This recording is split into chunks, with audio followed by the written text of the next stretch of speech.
এ সারের মতো চিল্লাইতো না, সারের মতো এক সুবার দেবুন সারের মতো কে চিল্লাই হানি নাকি লেবা তুমি টাঙ্কির হার নেই আই কেন কইতাম এটা কি আর ডিপার্টমেন্ট নি এ তুই কইতে তোর ডিপার্টমেন্ট না মানে কে কইতে আরবো এটা তো তোরা দারোয়ানের ডিপার্টমেন্ট না তুই আর দারোয়ান মিলে নিচে গাড়িটা যে হাইফাটা লাগাই সারা দিন দোস আমি তো ব্যাগ নিচেই শেষ করে ফেলস তুই ফানে ট্যাঙ্কির খবর রাখতি না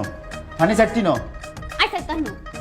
হ্যাঁ তোর এই হানি ডিপার্টমেন্ট তো আন না আর তো খাদ্য ডিপার্টমেন্ট তোর খাদ্য ডিপার্টমেন্টে পুষ্টি কিলে আমি যদি গোসল করতে না পারি আই কিন্তু আর গাড়ির স্টিয়ারিং এ বইতাম না কইলে মনে রাখ স্টিয়ারিং না দিলে তোমার বাজারে যাওয়া হবে না তুমি রোদের মধ্যে আড়ি আড়ি বাজারে যাইবা গাড়ি পাইবে না বাগে আমি গোসল না করলে স্টিয়ারিং বইতাম না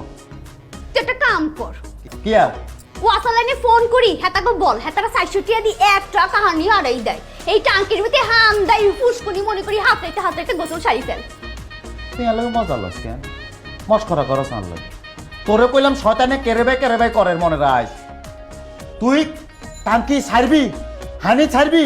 নাইলে কিন্তু বলে দিছি আমি গাড়ি স্টার্ট লইতাম না রোদের মধ্যে কিন্তু আনি কিন্তু বাজার না লাগবে কইলাম গাড়িতে উঠা হবে না তোমার রহিমা বেগম আচ্ছা 5 মিনিট ওয়েট কর আমি মোটর সাইকেলছি এ মেয়ে কিয়া তোর বাপে কেন আমাকে জিজ্ঞেস করে আমার বেতন কত হ্যাঁ আমার কেন প্রশ্ন করে বাজি তোমার বেতন কত তুমি কি শনির একটা জমি কিনছো কিনা বাড়ি করছো কিনে তোমার নোয়াখালীতে বাড়ি কি ফাঁকা না কাঁচা তুমি কি নেশা করো কিনা জুয়া খেলো কিনা তোর বাপে এসব প্রশ্ন আমার কেন করছে আর আব্বা কিল্লি জিগাইছে আর আব্বারে জিগারে জিগাস কিল্লাই কি মনে করছিস আর মাথাত নাই কিছু আমি বুঝি না কেন জিজ্ঞেস করছি তুই আর তোর বাপে মিলে প্ল্যানিং করি তুই আর গাড়ি ঝুলবি তোর বাপরে দিয়ে প্রস্তাব দেওয়াইতেছিস আমারে কেমন